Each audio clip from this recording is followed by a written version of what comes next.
Good morning. Here to give you a tour of our Minnie Winnie 25B and all of the information you need to know about how to run and operate it. I'm going to start with a quick outside tour, work our way around, and then we're going to go through some of the different systems and how to use them. So, on this side, on the curb side, we've got the main door. We've got a bunch of different doors here. On this side here this is a storage. There's plenty of storage here to put lots of stuff.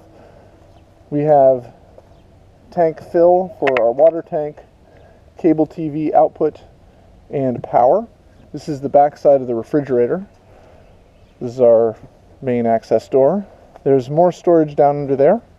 That has a couple of items in it we'll see in a little bit. I'll go around the front here. Here is the front. It's a Ford E450, so it drives like a big van. It's not that hard to drive. And over here on this side, on the street side, we have this door here is the generator, access to the generator for, let the car go by, access to the generator for service. You shouldn't need to access that at all. This next one here is access to the propane tank for propane fill. Again, that's not something you need to do unless you're on a longer trip. You need to fill it partway through your trip.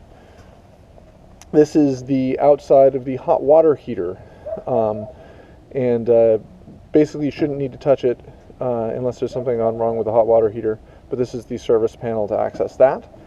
This is the service panel to access the outside of the furnace. Again, not something that you would normally need to access. Down here, this is for electric, and we'll go through electricity in just a little bit. Over here, this is the city fill water, which we'll go over water in a little bit when we go through plumbing, and cable TV in. Also on this side we have your regular unleaded fuel. Uses regular standard unleaded fuel. You put it in there. Down hiding under the corner is the dump for sewer dump, and we will go through that in just a little bit as well. And over here, continuing along, we have the Sani flush, which is for flushing out the black water tank.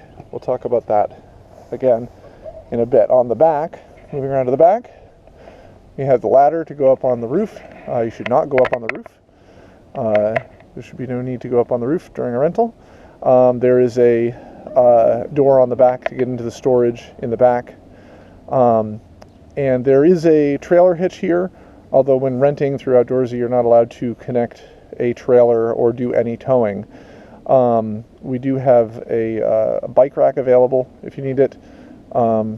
That's fine. Putting bikes on the back is fine. All right, so let's go through and look at some of the storage options here real quick. The keys, if I can find the keys, kind of important.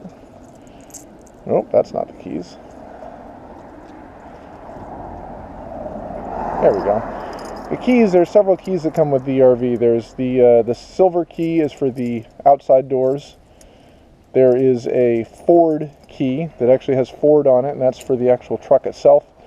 And then these other two black keys that say Trimark on them are the ones that go to this door, the main door. So with the silver key, make sure that all of your storage containers are locked before you drive down the road, because you don't want to have things pop open and go flying out. There's the other door over there. This storage here has a light in it. There's the spare tire.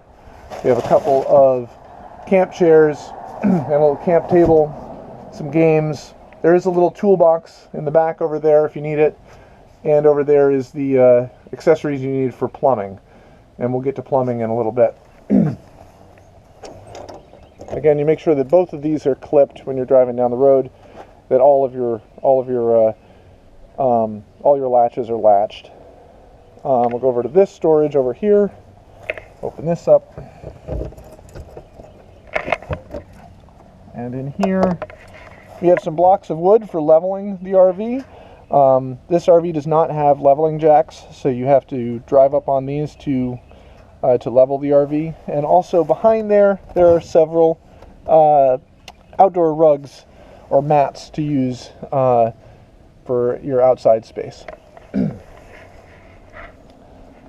Up at the top, you'll see we've got an awning. Let me open up the door here. Just so you know, these two keys for the door that say Trimark on them. The bigger one goes on the thing on the right, and that's for the deadbolt. And the smaller one goes in the door handle itself to lock the door handle. The door on this RV has your standard screen door.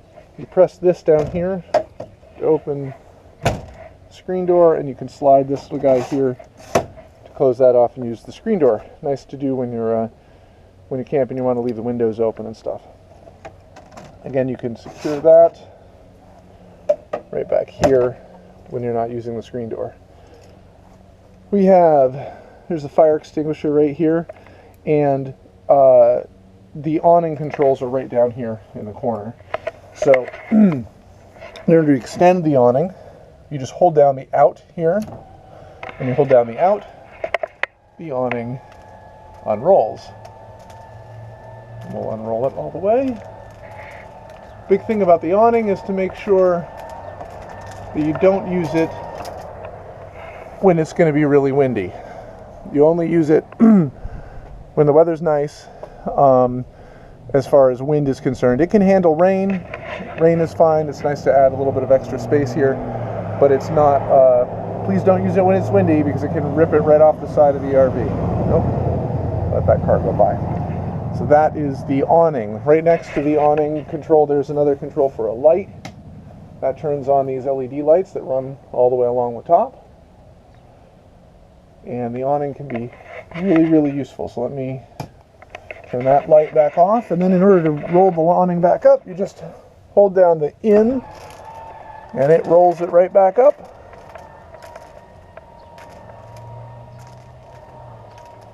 And always make sure your awning is fully rolled up before you drive away.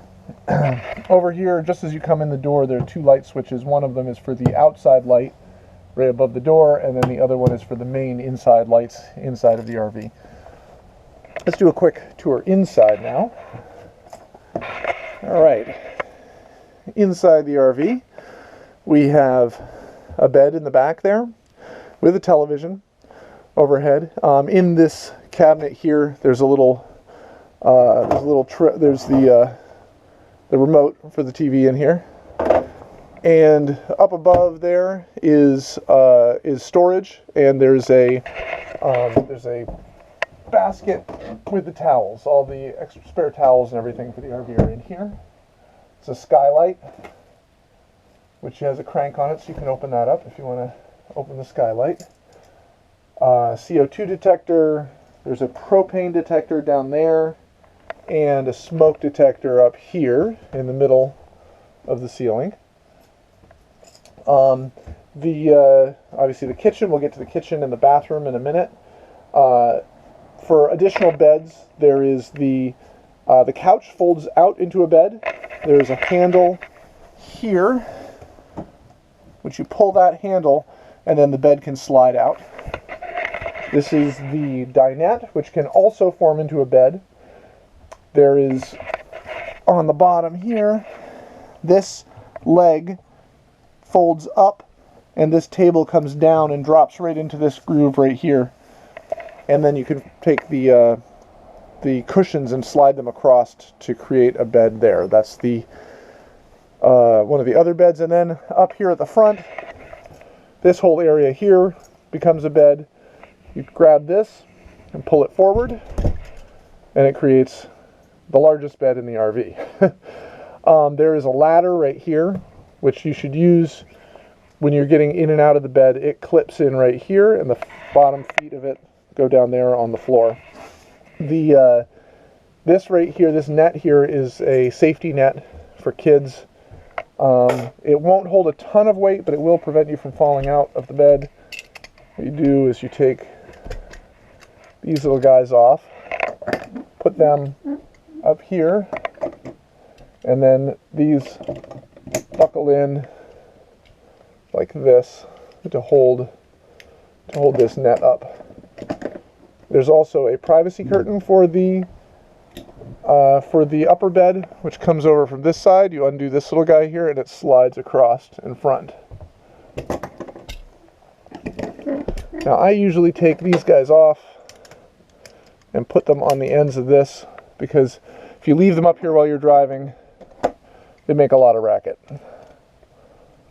Also up here, there's a window over there that does open, and up above, there's another skylight. You could take this out and turn that handle to open as well. So that's the beds. There's a lot of storage also. Up in here, there is the sheets and stuff that are not being used right now are up here. This is where we keep extra toilet paper. You got to use RV safe toilet paper, which we do provide. There's some extra pillows up here. There's a coffee maker and a couple of other items in that one there. Over on this side, above the dinette, there is, this one has a couple of games and stuff. The remote control for this TV and this VCR is right here. Our DVD player is right here. And then there's this black thing has all of the manuals for everything in the RV. So if something isn't quite acting right and you want to see why, the manuals are there. And there's an RV directory here, or a campground directory as well. For the TVs, in order to use the televisions, both the one in the back and the one in the front, there's a switch right here next to the DVD player. You turn this on, and it turns on the power to your televisions and to the antenna. If you turn on the TV by pressing the button here to turn on the TV, oh wait, there we go. TV will turn on. This TV does have an attached media player on the back for playing videos, which is booting up right now. And also this TV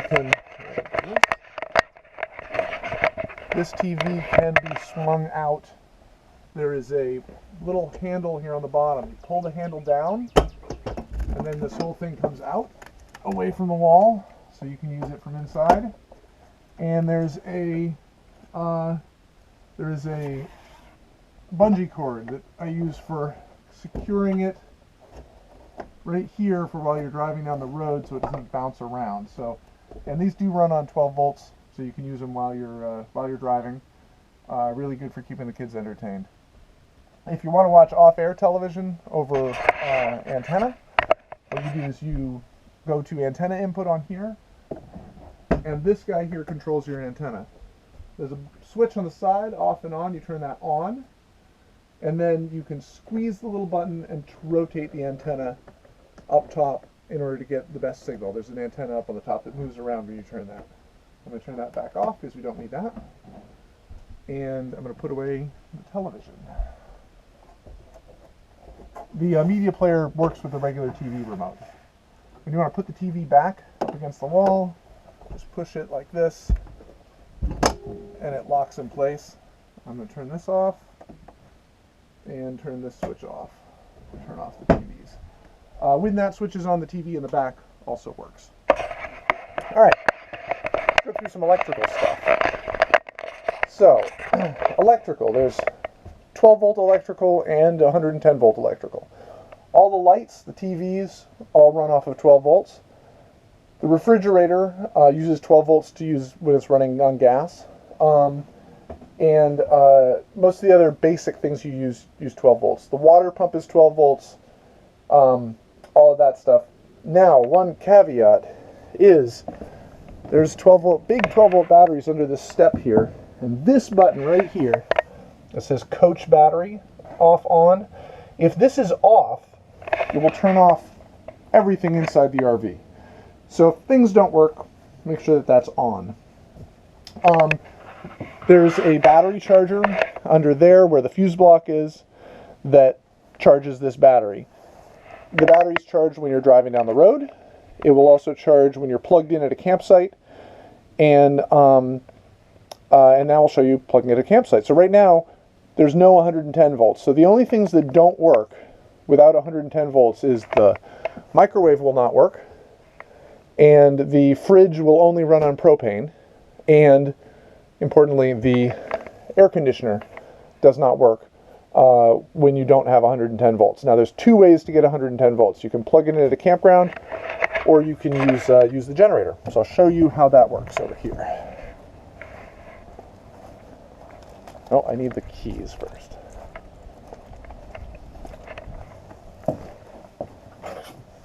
To open that panel. Over here, we have the electrical panel. When you open this up,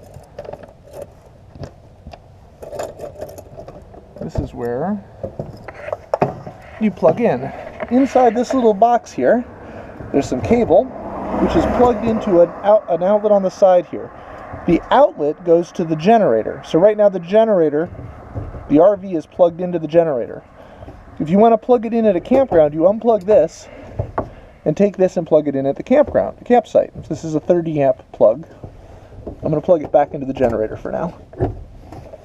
There's also in here, there's a 50 amp adapter in here that you can use if you have a campsite that only has a 50 amp plug. So that's where the power plug is. Since we're plugged into the generator, I will show you starting and stopping and using the generator. The generator, you get a certain number of hours per day, so you don't want to be running the generator all the time, but it's fine if you're somewhere and you need power to charge up the batteries, to microwave something, to run the air conditioner for a bit.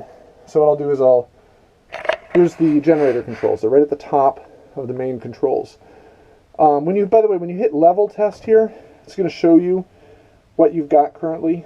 You've got how much LP gas you've got, how much battery charge you've got, how much water in the fresh water, gray water, or black water tanks. So we'll go over those tanks in a second. Generator, we hit hold down stop first. Holding down stop actually runs the fuel pump for a minute, and then we're going to hold down start. It'll take a second. Hasn't been started today, so there we go. And then, so now it's running. You can hear it running. And in a second, you'll see the hour meter come on. You'll see the generator currently has 214 hours on it.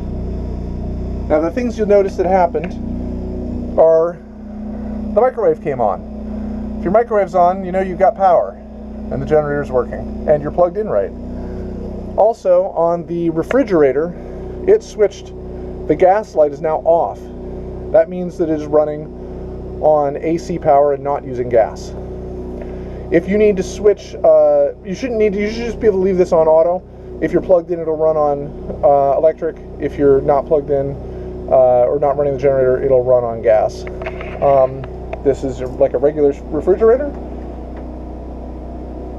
and a freezer. Shouldn't need to touch that at all. Should work just fine, as long as you leave it on auto. Now that we're running on generator, also all of these outlets will now work, but they will only work if you're on generator or if you are plugged in at the campsite. So now, while that's running, let me show you the AC and heat. It's our Coleman control panel for AC and heat. Right now it is off. This right here is set to off. If you want to turn the heat on, you turn this to heat. This is your control for your fan also. Once the heat is on, it'll fire up the propane furnace. The propane furnace is down here and blows hot air out of here when running. And you set this with this set right here. I can just hear it click on, and now I can feel warm air coming out of the, there's vents all the way along the floor there. Okay, so we're going to turn off the heat. Same controls for doing the air conditioner. You go the other way, and you go over here to cool. And you hear that kick on, and the air conditioner is now running. And it's blowing out of here. Again, you set your thermostat control there as well. I'm going to turn that back off because it's cold today and I don't really need that. There's also up here, and this is your fan speed. This button up here is for a holding tank heater, but you shouldn't ever really need to use that.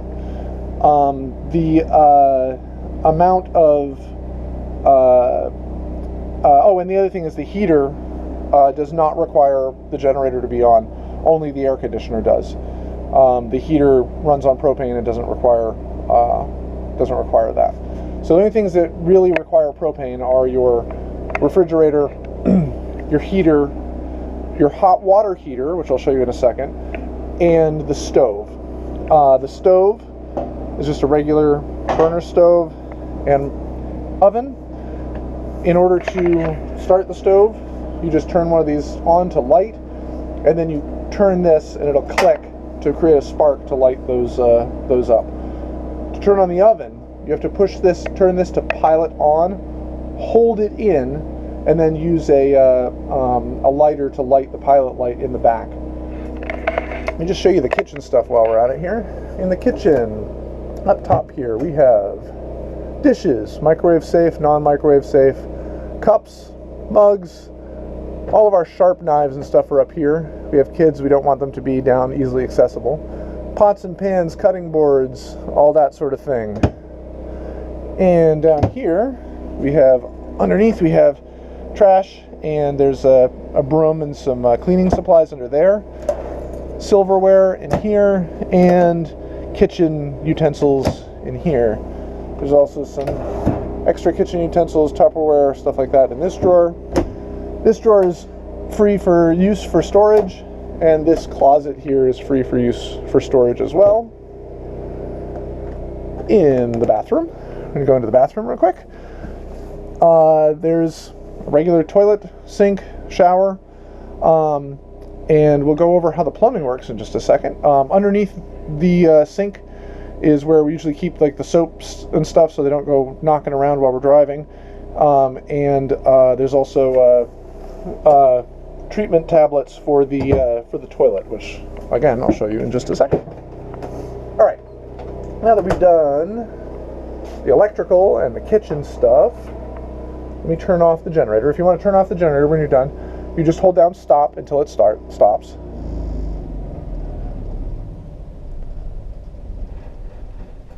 And that's it. Now the generator's off. Okay, water. Let's figure out our how to do all of the plumbing. So there's two sources of water you can have. You can either take water from the tank, which is underneath the refrigerator, or you can take water from the city fill on the other side. When you're at a campground that has water, plug into the city fill. That will provide pressurized water to everything all the time that you're plugged in. When you are off-grid, camping at a rugged place that doesn't have any water available all the time, you use the water tank, or you're driving somewhere, you can use the water tank that's under the fridge. To fill the water tank under the fridge, you connect a hose to the tank fill.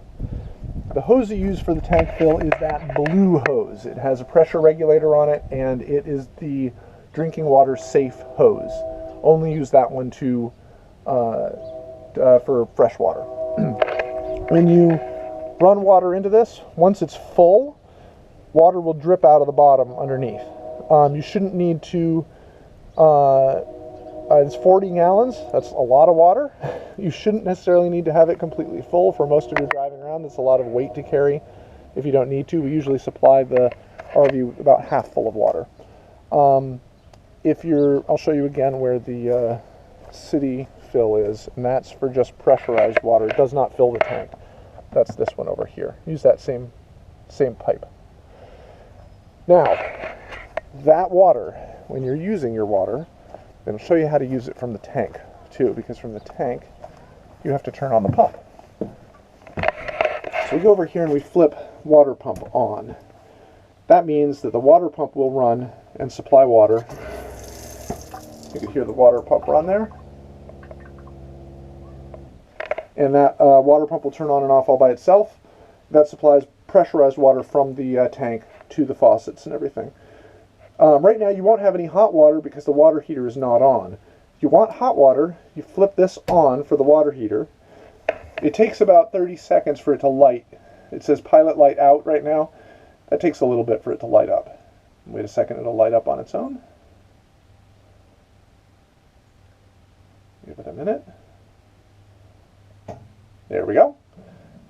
I can hear it running, and that takes like 5 or 10 minutes for it to heat up the water till you really get hot water, but then you'll have hot water. Now, where does it, I'm going to turn it off because I don't need the water here on right now. Where does the water go? The water from the sink, both sinks, and the shower all go into the gray water tank.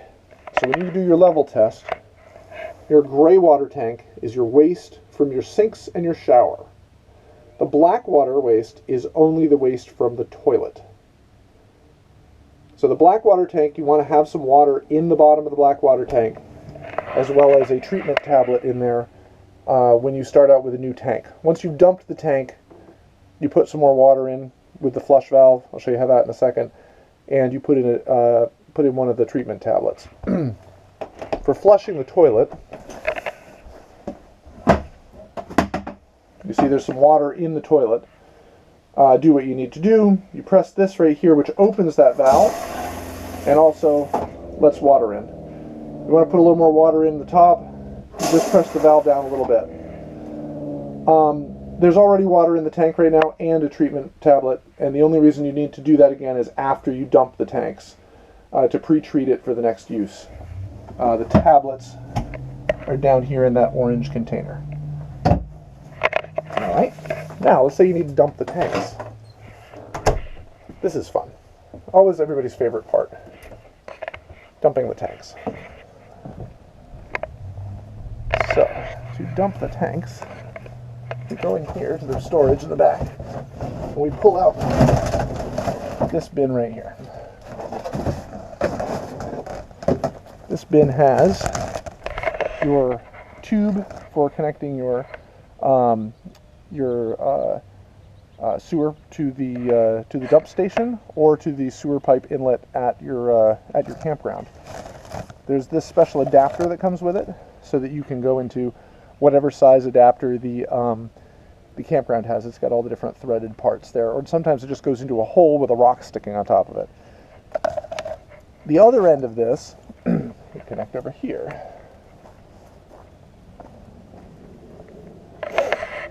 Back down under here. So this guy here turns to the left and comes off, and you plug the hose in, turn to the right, and it goes on.